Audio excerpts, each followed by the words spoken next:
Originally in 2021, I organized a series of talks by scientists on the positive aspects of climate change in order to inspire artists to submit an art piece to a fall show at the Corvallis Arts Center entitled What Will Nature Do?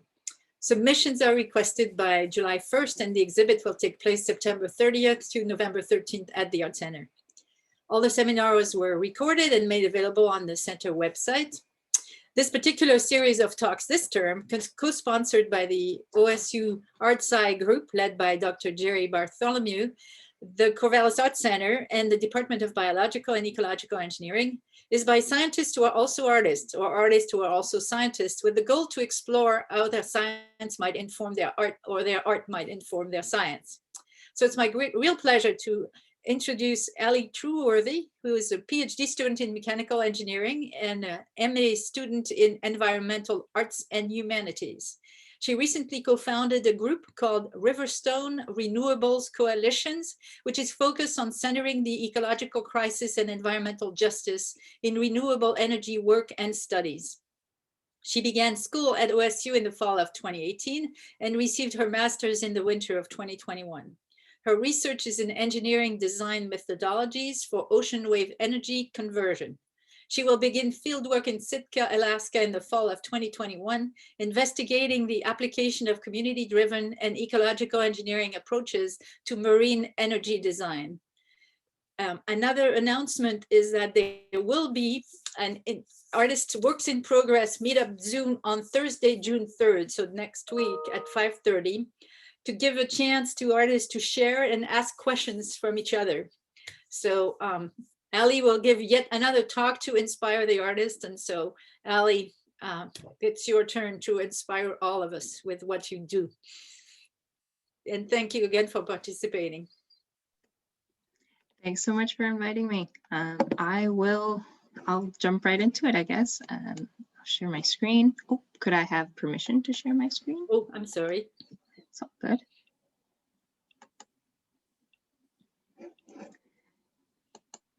Oops. There we go.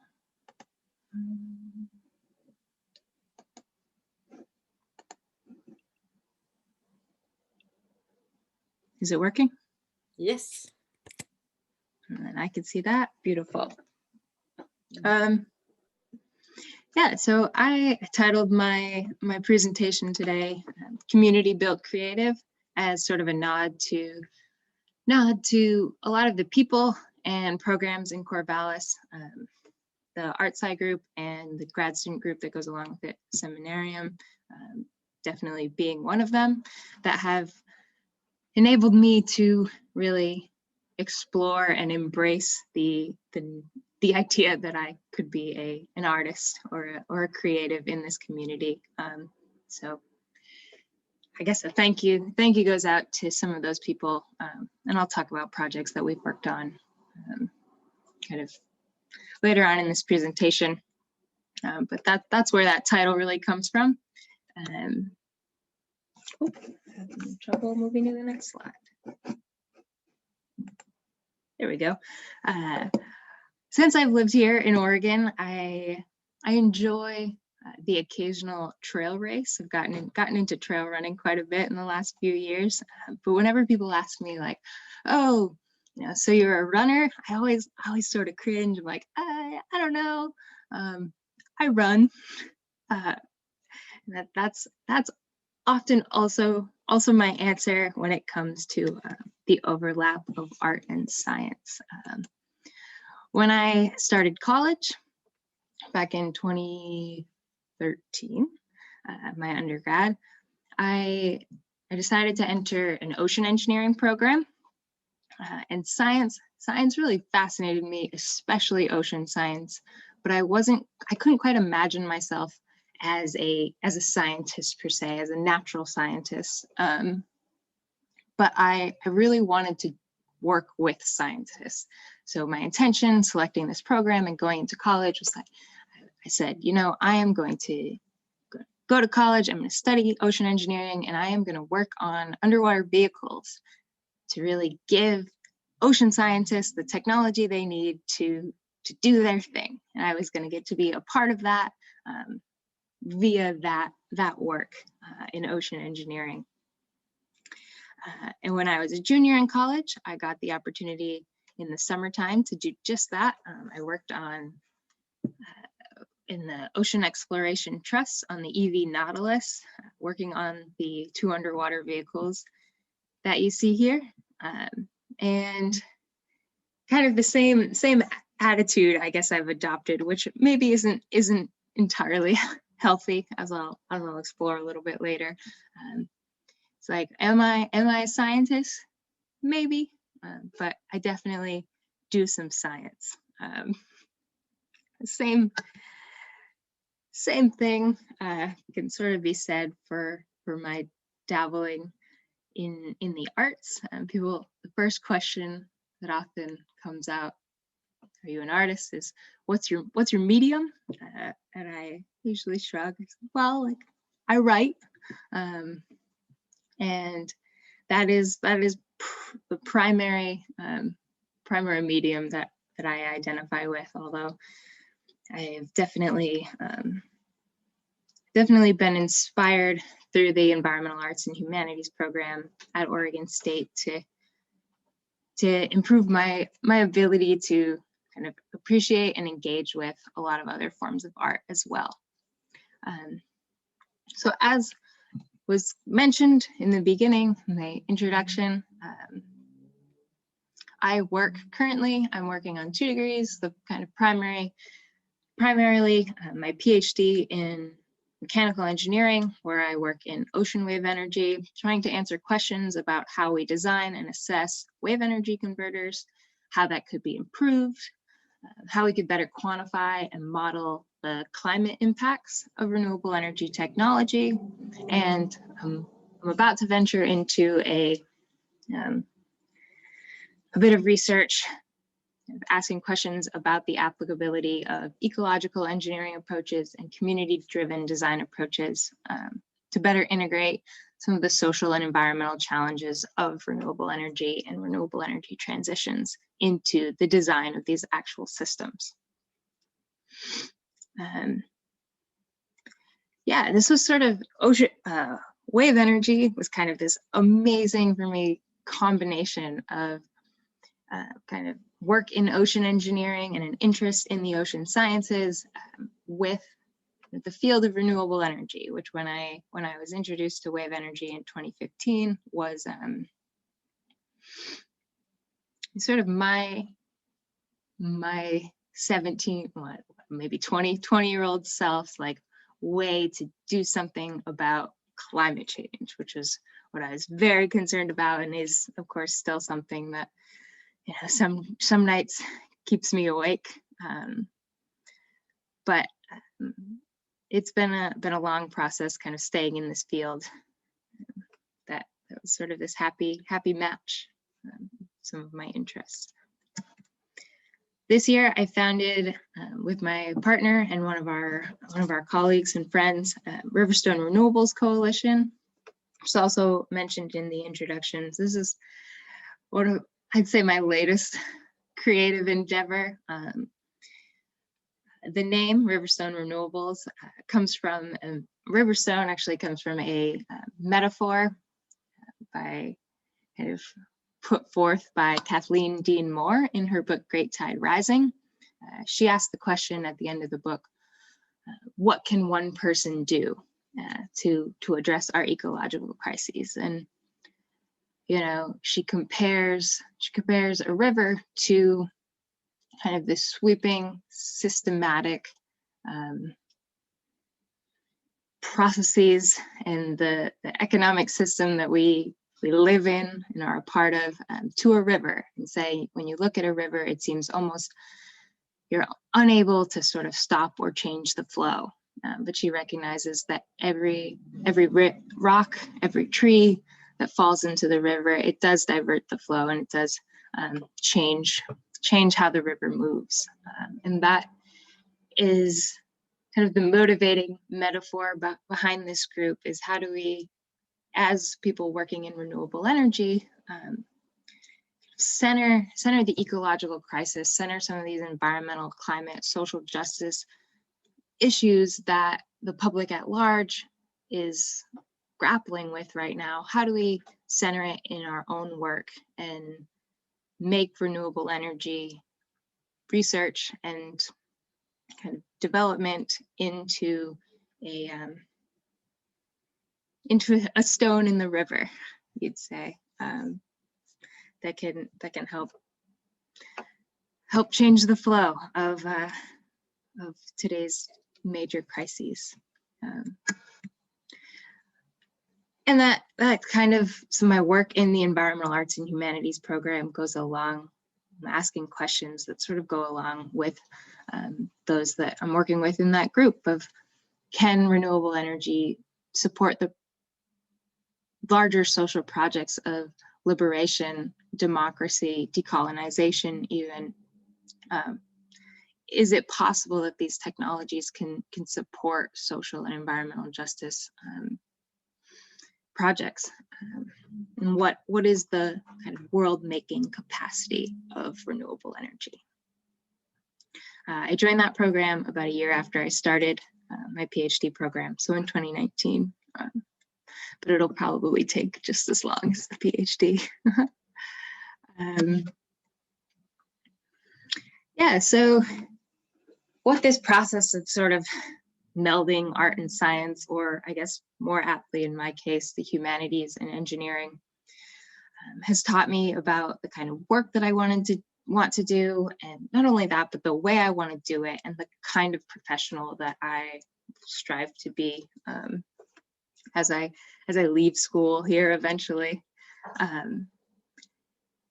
And like I said, I'm pretty generous with the constraints of this talk, art and science, lessons learned in the process. And just as I've been generous with myself in the terms art and science, I think maybe I'm equally generous with the word process. But I've kind of laid out 3 lessons that I have learned through the past few years, being welcomed into a community of artists and humanities, researchers, and creatives from a science and engineering background. And the first is that the process of making art, creating, dreaming futures it's really a communal one. Secondly, that we have to make plans in order to remake them. That's one of my favorite things to do, is sort of sit down and say, like, what are the next 3 years look like? What does this project look like? What's it going to be when I finish it? And not because that's exactly what it's going to be, but because making those plans is the only way for me to eventually come back and remake them. And thirdly is that there is space in these worlds. That one I can't sum up for you, but we'll get there. So first, this process as a communal one. One of the first projects that I took on, one of the only projects that really fits the confines, I think, of art, was with someone who I should give a shout out to, as really welcoming me into this creative community in Corvallis and at OSU. I did with Paris Myers, and it was about communicating some things about wave energy through painting in this case. So what we did, it was at oh goodness, what is it called? They don't do it anymore. Da Vinci Days in Corvallis, I think the summer of 2019. We had this display where we would put down blobs of paint that represented wave energy converters. Then we had this roller, and the roller represented a wave. So we'd have people come up and they would squirt some paint along the length of the roller, and then sort of roll the wave over the wave energy converters, which were also, in this case, wet paint, to kind of visualize the interactions between the devices and the waves, and to show that, so as you rolled over the wave energy converters, which were wet paint, you had this mixing of the paint, and the dots of the WECs, the wave energy converters, would spread along the paper as well, sort of visualizing the fact that these devices, they do change the ocean. They do change the ocean waves, kind of showing that in a way that was accessible to even the tiniest beings shown here. And that was a lot of fun. And I think one of the reasons it was so rewarding was because it was an art project that we took on both together, the two of us, and dreaming it up, but also with the greater support of the Pacific Marine Energy Center. And it was completed with so many people we'd never met throughout the Corvallis community. Later on, I joined Seminarium. Paris kind of roped me into that as well, which is a graduate, I think, and some undergrads group at OSU, focusing on that overlap of art and science. And I had the opportunity to have something in an art gallery for the first time, which I would say a couple of years ago was not something I would ever have dreamed of doing. But the gallery was focused on some of the impacts of wildfires. So I wrote a short piece about my first time hiking through a wildfire, my first exposure. I'm actually from back east, so wasn't familiar with wildfires at all. But in 2018, right before I arrived here, I hiked the Pacific Crest Trail, and there was quite a few fires that year. But the first one coming out of the day I entered Yosemite National Park. That's a picture from one of the mountain passes. Right as we went over this pass, the smoke actually disappeared as we entered the park, and it was really a magical moment. But coming up through this boulder field, hiking, I was by myself, and it was my first exposure to this. I wasn't sure where this fire was. It was pretty far away, but it was just a really disconcerting experience. My heart was definitely beating much faster than I was walking. It was this moment of I don't know what I'm in for right now. So I wrote a piece about that, and it was shown with a lot of the other pieces from students in Seminarium in this gallery. And it was something that, without that group, I never would have even considered becoming a part of. One other project that's supported by the Spring Creek Project, or is via the Riverstone Renewables Coalition website. I've started a blog series that is actually made of both very short written pieces by me, and then I get responses every week. And then I kind of put those together. And so every other week there's a post with responses, and then on the other weeks, I post a writing piece with a sort of prompt. That's another one of those things without the kind of call out by the Spring Creek Project and the support of the Spring Creek Project,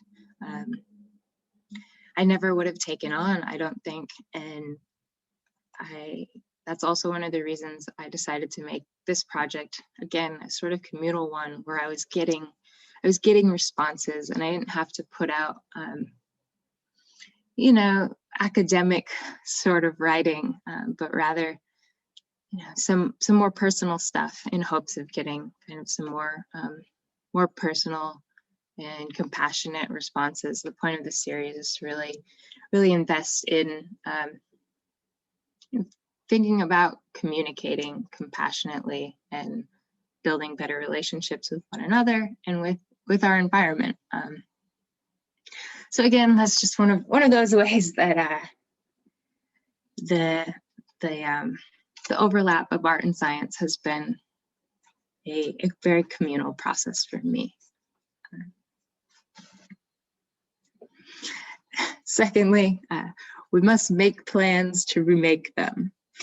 I am someone who has sat down with my PhD advisor probably twice a year since I started and said, look, like, this is the next 5 years.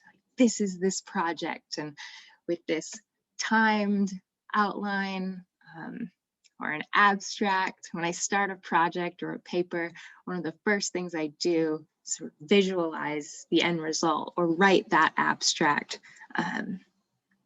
It puts a clear goal in my head of where I'm going. And sometimes I think I run this risk of taking away from the process by sort of deciding what the end product is going to look like before I've done it necessarily. This idea of like, if you know the answer already, what's the point in doing it? But I guess I really try to approach these plans, these visualizations of the end goal, those 5-year plans,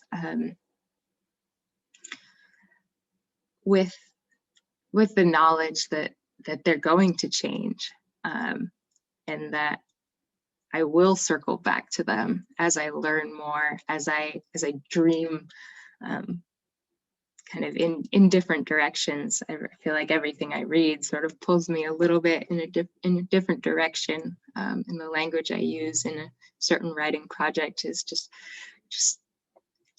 so dependent on what book maybe I'm reading at a certain point. So it's honestly rare that I stick to a plan, but the process of sort of making it has a lot of value for me. And I imagine that there are a lot of people working at this intersection that maybe feel the same way. Lastly, I'm going to take you on what is hopefully a coherent walk for this one. But the last kind of major lesson that I've learned through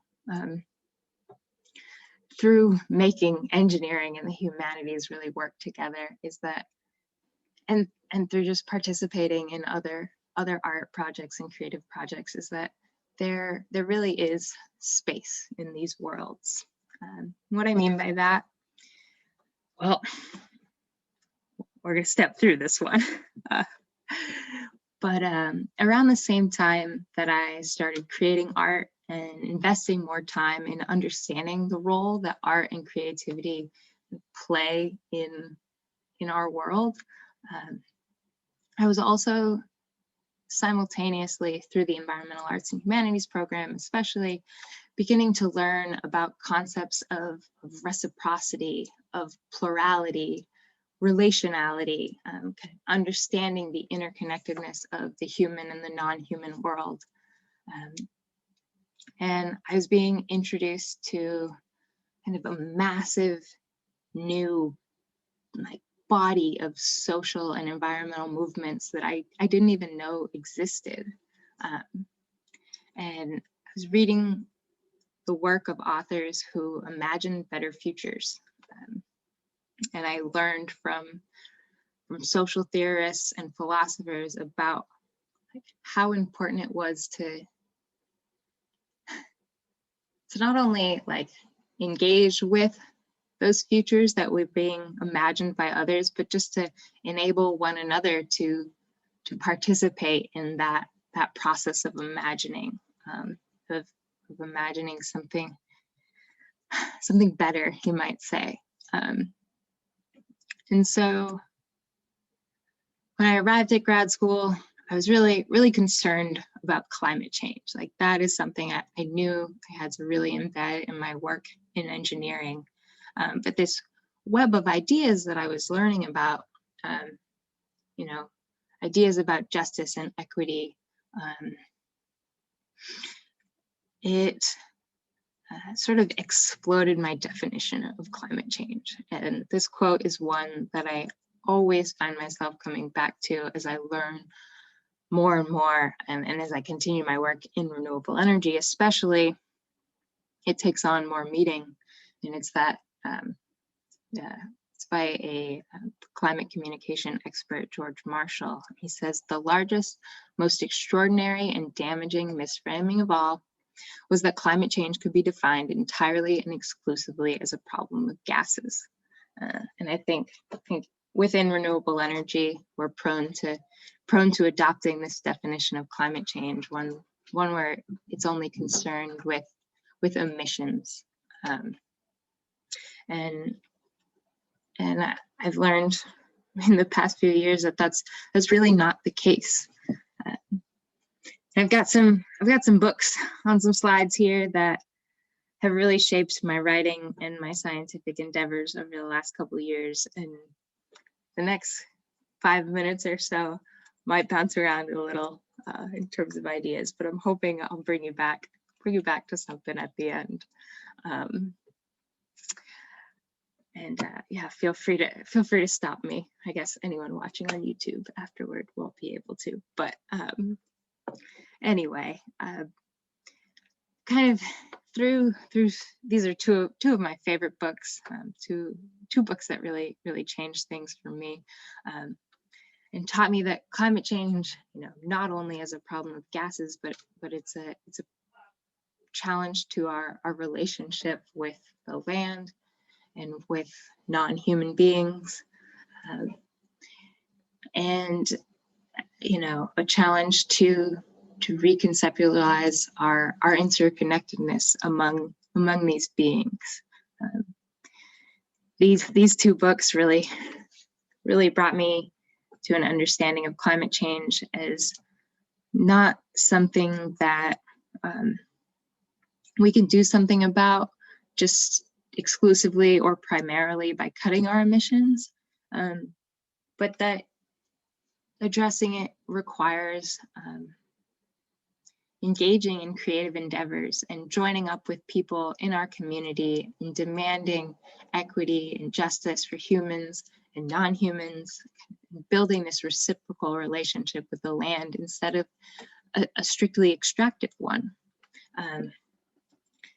And in Kathleen Deans Moore's book, it was a big moment for me was recognizing that creating art it is doing something, and that's one of the major lessons I've learned through the community in the art and sciences here.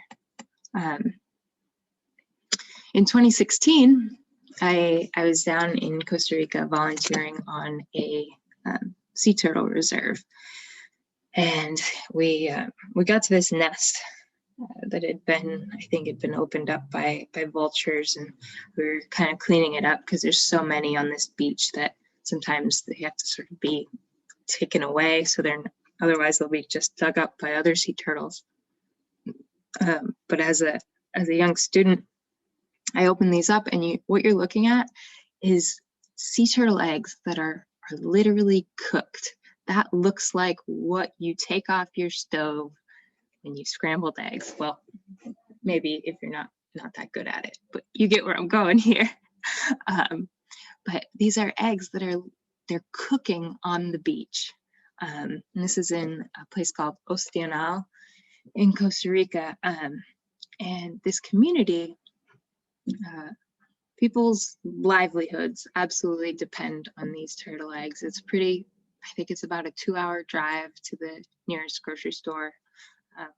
Most people do that drive by bus. And about every month, there's sea turtles that come up on shore. They lay their eggs probably 3 nights in a row. And on the first night, everyone in the community is allowed to go out and harvest the eggs that were laid. Again, because they're probably going to be dug up by the next sea turtles that come over to nest the next night and the night after.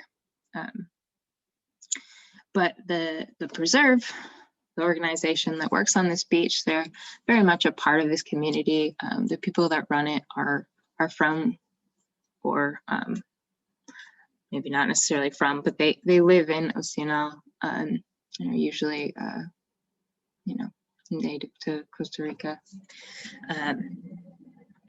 And they have this incredible relationship with the land, and this understanding that, like, these eggs supply us a livelihood, but also in order to maintain that livelihood, like, we need to protect them.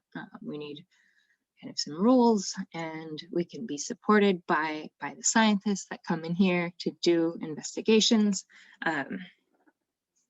And it was a big moment for me in seeing that, like, how other people live, like what other relationships to the land are possible.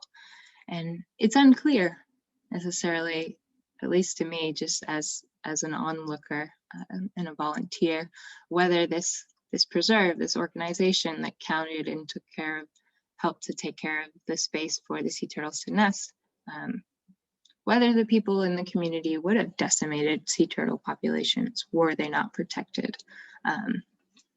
And the ideas that come from, I guess, a capitalist mindset would argue that yeah, they would have decimated sea turtle populations without being like stopped by this these rules, this nature preserve. And I don't necessarily know that that's true, but it kind of brings me to this next set of books that have really inspired me in sort of my like motivation of I'm going to do something about climate change. Is that each of these books has really introduced me to the idea that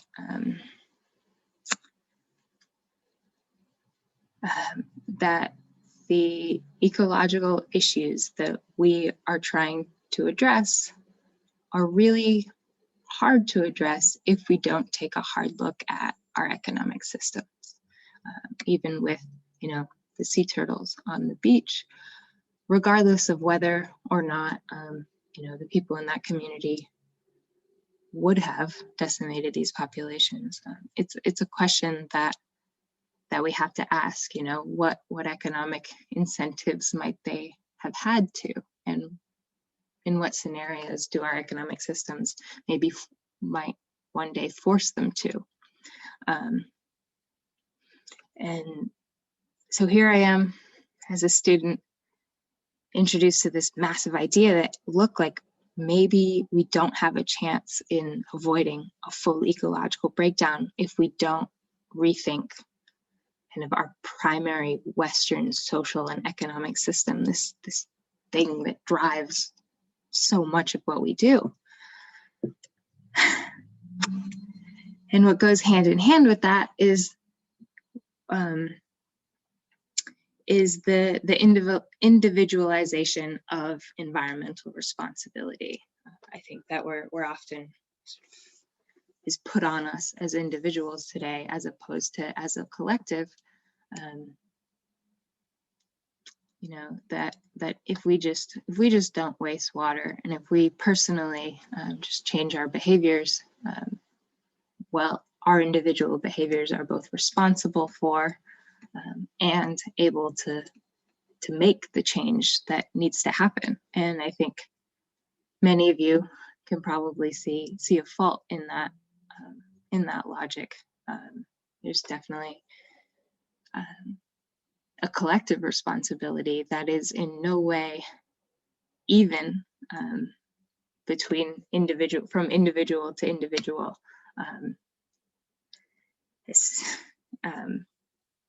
And kind of working through that collective, understanding that collective responsibility, and asking the question of, okay, if it's a collective responsibility, like how might we collectively act? It's another one of those big questions that has been brought brought forth for me in the past few years, and I'm still going somewhere with this, I promise. Kind of the last like area of motivation that sort of fits into this web that hopefully we'll string something out of here in a minute, is that, okay, if you accept, like, if you challenge this individualization of responsibility and guilt, if we look at it as a collective, we're also forced to realize that, you know, we aren't all equally responsible. And one of the reasons is that, you know, we don't all live in the same systems. We don't all live in the same reality, especially, you know, between kind of the global north and the global south. Culturally, we aren't kind of, you know, we don't see the world kind of in exactly the same way, and it challenges the idea that there is this one world. And this, I think, in the literature that I'm familiar with, kind of this concept of plurality, that there are multiple worlds, there are multiple realities, and you know, different people, different cultures are entitled to their reality, and they should be allowed to exist. Should be allowed to exist, kind of carrying out their traditions that make up that reality.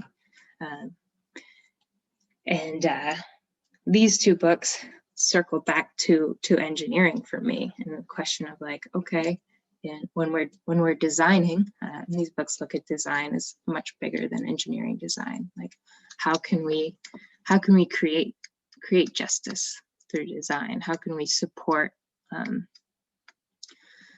you know, support the existence of other ways of living than sort of the standard Western capitalist world? You know, and here I am, maybe coming into grad school, definitely coming into my undergrad with this desire to make history, you know, to change the world, or to save the world. And it's grown into something else entirely. It's grown into this desire to make space for many worlds. And so here I am, like, in this cycle of reading and learning about these concepts of plurality, of liberation, of you know, the necessity of kind of deconstructing the hierarchies that we've built in our society to build something back, to remake something that's more equitable. And, you know, following, you know, I read, and then you get to a point where, okay, I need to write now. I need to create something now. And through that process of creating, I recognize possibilities, and I'm able to dream of different futures that then I feel the need to ground in research. You know, you think of something and you're like, you know, someone out there is already thinking about this. They're already exploring that. And you kind of brings me back to the books, and it becomes this cycle that builds on itself. And you know, here I am being kind of supported by this community of creative people and learning all these new ideas, and dreaming about better worlds. And a couple of the concepts that I really want to bring us back to is this concept of plurality, and the need to kind of deconstruct the hierarchies that we've built, both kind of within a human society, but also that transcend it. You know, these hierarchies where humans are at the top and animals are someplace lower, and other beings are someplace even lower, and within the humans at the top, there are other hierarchies that are so deeply built into our systems. And we're gonna go on with these two ideas that get us to that final lesson that I've learned through this process of creating. One more piece I want to share is this article by Paul Hawken that was in Orion magazine. It's called "To Remake the World," and he writes about how many. He kind of starts with an anecdote about how many business cards he's received as he gives talks around the world about our environmental crises. He sort of concludes that he imagines there's a million here. He says, "I now believe there are over 1 million organizations working toward ecological sustainability and social justice." He says, maybe 2. And kind of one of the big ideas that comes from this article, what he's trying to put forward is, you know, what's happening today isn't a single movement with what he calls it here an ism. It's not a single ideology that binds people together, but it's so many ideas and so many organizations that are working on small tasks, or pushing for massive change. And he just writes about how inspired he is by this this web of organizations that are existing that kind of explode what we think of when we think of social movements. And so kind of all of that put together, it might not come together right now for you, but what it has come together to show me is that there is so much space. There's so much work to be done. And a portion of that work is sort of challenging the hierarchical structure of our society. And one way that that really plays into the overlap of art and science for me is that I think, well, so often, especially maybe as children or adolescents especially, or when we're choosing career paths or areas of study, kind of introduced to this idea that the things we should do, the only things that are worth time doing, are the things that we could be like the best at. And yeah, I think this idea is absolutely preposterous. There's a sort of competitiveness, I think, in science and engineering that perpetuates this attitude, and at the same time, I worry maybe prevents a lot of scientists and engineers from ever entering the arts, because they can never possibly be the best at art, which I think from the perspective of the arts is just a silly concept in general, because that's really not what the arts and the humanities are about. But yeah, that subjectivity of the arts, I think it is itself resistant to this hierarchy, and so being brought into the arts by this community, I would say it has led me to allow me to enter this cycle where I see that our social hierarchies and our kind of neoliberal economic attitudes that are reflected in this competitiveness, and just by participating, by engaging, by embracing kind of a label as a creative and saying, yeah, like, of course, I'm not gonna create the best piece of writing, the best piece of art that there is. Even just by doing that is a way of kind of challenging these really competitive structures. So with that,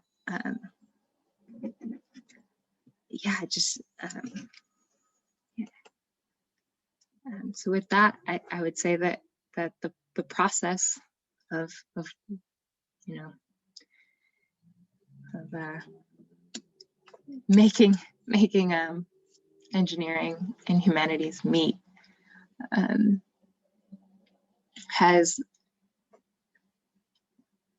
led me to realize, you know, how much space there is to just do that work, and it doesn't necessarily matter if I'm the best at it, or even many would say if I'm any good at it, but the act of just doing it is you know, an act of creating the world that I have also through that process started to imagine as a better future, a future with multiple worlds. And I hope I threaded that through for you, but I may not have. And if I didn't, I apologize. But so I guess I'll end with this quote from the Zapatista of Chiapas, a liberation group in Mexico. This is going to be on the internet, so I'm debating whether I'm going to try to read it in Spanish. Queremos un mundo donde quepan muchos mundos. I might have just really embarrassed my Spanish teacher sister, but it's that we want a world where many worlds fit, and that's something I couldn't have learned without the process of creating and melding the arts and the sciences. So with that, thanks so much. If you see this and you have questions, that's my email. Below is the Riverstone Renewables website, where the blog I mentioned is, and then you can also see some of my science communication typewriting on pmec.us, which is the Pacific Marine Energy Center official website. So, yeah, thank you so much. Thank you, Ellie. That was really interesting to learn about your process, and it's really nicely done. It's not easy to explain everything in less than an hour. Very cool. No, thank you. Thanks. Yeah, everything sort of mixes up so much for me, and trying to draw a straight line through it in chronological order can become really difficult. Yeah. The first speaker in the series says, I don't see the difference between art and science. Everything is like linked and working together, and that everybody says the same thing. It's difficult to separate and explain how one influenced the other because it's constant at different levels. So yeah. And especially if you're constantly doing both. Yeah. Which you are. Yeah. So are you planning to write your own book? You showed a lot of book covers. Is that okay? So are you going to make your own? Oh gosh, if I ever have something to say, that'd be a dream. But who knows? I think you're going against your own advice there. Exactly. You don't have to be the best. Yeah, just jump in and do it.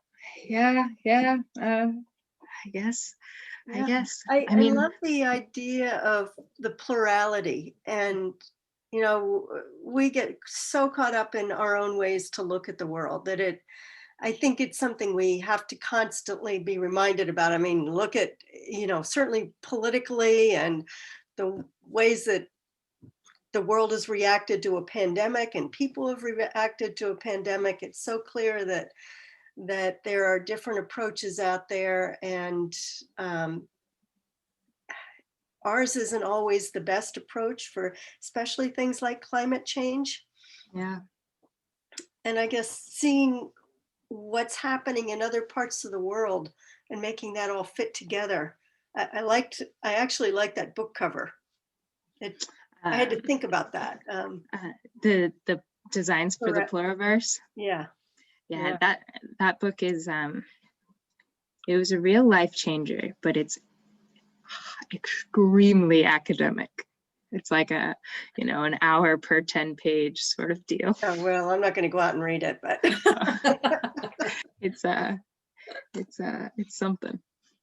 Oh, very cool. So if somebody had to choose one book to read of all the ones that you suggested, what would be the one that you think is kind of the most accessible and inspiring? I think it depends on where you're starting.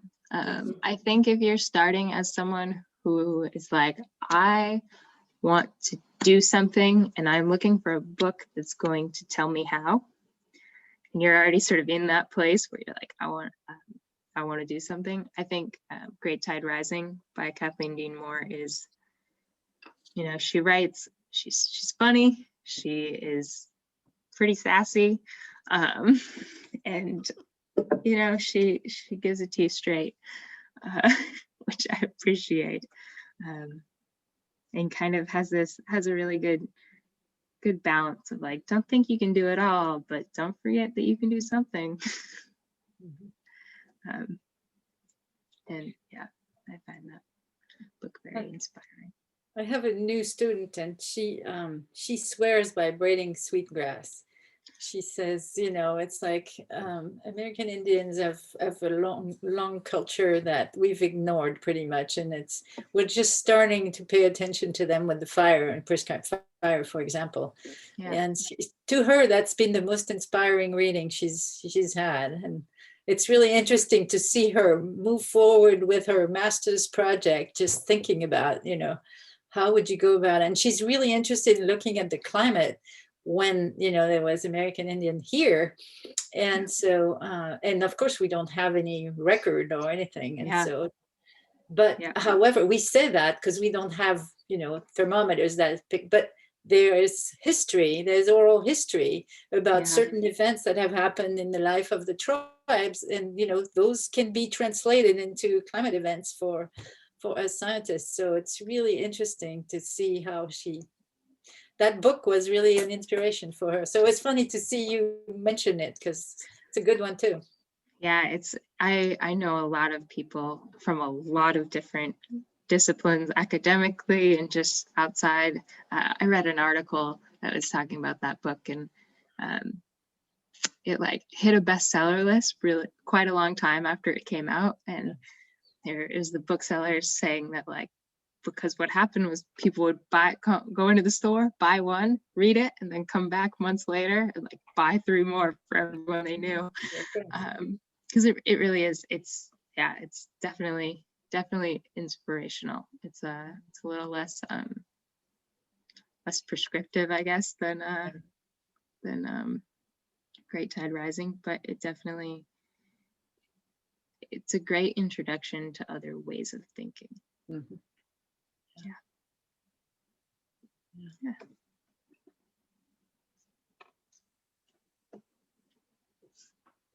Yeah, I'm trying to. I also appreciated your appreciation of the seminarium's student, the show. I hadn't really thought about it as like the first opportunity to be in a show. Yeah, I definitely was I was like, I think I told my sister, she's the artist in my family, and she was like, what? Like, yeah, like, I'm doing this thing. They said I could, so I'm doing it. I think it was Steve that put us in touch, Dominique. That group has really just said, like, yeah, come on. I was like, what's your medium? I'm like, I don't really know. Like, I just want to play. Like, okay, go for it. Like, you can be a part of the group. That's been awesome. So you said you write a blog every 2 weeks or so. You have the blog and then you have the answers to the blog. And so how do you manage to structure your schedule so you find the time to write? And how much time does that represent to put an entry in a blog? So I mentioned it was supported by Spring Creek Project. So I actually pre-wrote, or at least pre-outlined, a lot of the posts during residency at Shop Pouch Cabin. But my sister translates them into Spanish, so we post both. So I usually, it takes a couple hours for me to go back, read what I've written, kind of make the edits, and I send it off to her. She does the translations, and then we usually have to touch base again to make sure that the translations are, accurate to what I'm trying to say. I'm actually taking this cycle off because I've been very busy. So I'd say, other than the time spent writing them previously, a couple hours. It takes probably an hour or two to put together the responses. I've been kind of fiddling with different ways to do that. Last week, I just sort of put them all in different font colors and kind of put it up on the blog. But the week before, I set them up with some background. I put each on a slide, like a slide, essentially. Yeah, so I'm getting to know it, learning it. I don't think it's like a terribly highly viewed blog, so it's a little pressure. Cool. Hey, Ali, Doug here, saying hello. Hey, Doug. And also, I'm glad I caught this announcement, but I want to apologize. I have a work call at 4:15 that I have to leave for. But I'm interested to hear what you had to say and show today. I already said and showed. Today was at 3. Oh, no, are you serious? Yes. I'm serious. Oh, darn, it's on my calendar for 4. Uh-oh. We'll Oh, have could it you on just- the website. Could you just say it all again in about a minute? No, I could barely say it the first time. Okay, I can go watch scattered. it later. It's Yes. a little scattered the first time. I'd Well, bring that's even I'd better bring a piece for of me. paper and a pencil. So this is good news for me. I can watch it later, Yes. the whole thing. Absolutely. Well, nice to see you all. I'm going to go prepare for my 4:15 meeting. Good to see you, Doug. Bye-bye. Hi. So how many blog posts did you write during your internship, and how long is that going to go? I mean, there must be an end sometime, right? Yeah, I think this should be 7 plus the introductory one. So I've posted 2 in the introduction. But if anyone wants to go back and take a look, last week's was one of my favorite ones that I wrote while I was out there. So, Okay. but they're all about, they're short. They're, 500 to, I think one of the later ones is closer to 1,000 words, but most are smaller. So you seem very concerned about climate change. And so what are you doing about climate change yourself in your life? Are you writing? Are you putting letters to the editor? Or are you, what do you do to make yourself feel good about it? I never feel good about it. I try to stay engaged, to always check back about whether what I think I'm doing is actually kind of having the outcomes I'd hoped. But I guess for me, definitely through my research, I try to keep it centered. I think in renewable energy, things can sometimes really get away from us. You're just trying to make the most energy you possibly can at the lowest price. And we forget to ever check back in and say, like, okay, are we just assuming this will decrease carbon emissions, or will it actually? And I think there's become a lot more research in the social sciences about renewable energy, about different social justice aspects of renewable energy. But I don't think the bridge has sort of been built back to allow for engineers and designers to sort of hear that research and like integrate it into their work. I think it's really been a one-way thing, like social scientists look at what we're doing, or like what's kind of going on with the technology. But we need to do a better job at then kind of receiving the results of that work and So I like to think that from a research sense, that's where I'm trying to go. But yeah. And Yeah, I was curious because at some point you said you read in one of the book, I don't know if it was from Kathleen or not, but it was like art can actually make a difference. And so. absolutely. Yeah. Yeah. You know, wow. I think one of, at least for me, one of the biggest things that my writing and art, one of the biggest potential is to give people new ways to view their relationship with the land, with the environment. Yeah, cool. Yeah. Thanks for asking. Welcome. Okay. Okay, we filled up here at the end.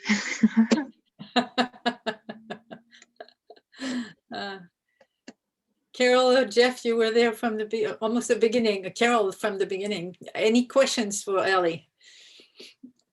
And Jen, and yeah, go for it. I mean, if you have any questions about a writer, which is very different. I have questions for somebody. Might be Dominique too. Oh, okay. I live on Hood Canal, which is part of Puget Sound. And I'm on the east side of the Olympic Peninsula. Yeah. And 20%, and spread this word far and wide, 20% of all of the tidelands of Puget Sound are covered with shellfish commercial farming permits. Yeah. Okay. Yep. And they like the best estuaries. We're not talking steep areas or downtown Seattle here. Hood Canal is 19%. Then I just learned that now the new thing is to use tulip digging machines to dig up the shellfish.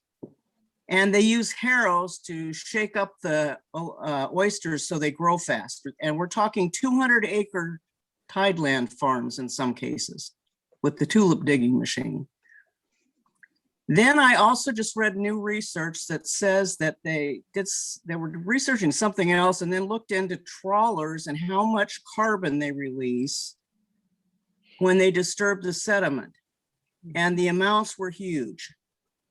So then I think to myself, okay, what does a tulip bulb digging machine do in the tideland? And what does a harrow do in the tideland? And what does a gooey duck farmer who turns acres and acres into a slurry down 3 feet deep due to the carbon and the tideland? And no one is asking these questions as far as I know. And I testify about it, but believe me, I've never seen such a strong lobby as the shellfish lobby. They've got every state law, like they don't have to get hydraulic permits. They've got the Army Corps wrapped up in knots, you name it. I'm really frustrated in case you can't tell. And I'm retired and I'm working on it. It seems like full time without pay, and I don't like working on it. I want to be painting watercolors, but yeah, you're kidding. Yeah. Somebody has to do something. Yeah. Have you heard about the carbon being released from the ocean floor? And has anybody looked at shellfish farms and what that does? Jerry, do you know anything? I have a student who was working on mussels, so it's different because they're not buried. Yeah, they're usually in floats. Right. They're bad too. Yeah. And I know about the tribes, the tulips, and the on Squaxin Island. I mean, the tribes also have a fair bit of the tidal land where they go for the gooey ducks, and it's it's big business. I mean, they make a lot of money out of shipping those gooey ducks to Japan. They all go to China from here. They get them down below where I live and off a little bit west of me. Yeah. They get about $7,000 worth in an afternoon. Yeah. They band them up, put them in plastic crates, and they all get shipped at SeaTac to China for aphrodisiacs. Yeah. So we're destroying the tideland, the forage fish, and so forth to provide aphrodisiacs to some people and to provide money in some very limited pockets. Yeah. There are lots of problems like that. They cut big trees to chip them for making furniture across the ocean too and bring it back to the US for sale. So yeah, lots and lots of issues, but Well, I there know needs to that be research on some of this, and the shellfish farmers do support research to show why they're good. But there's not much research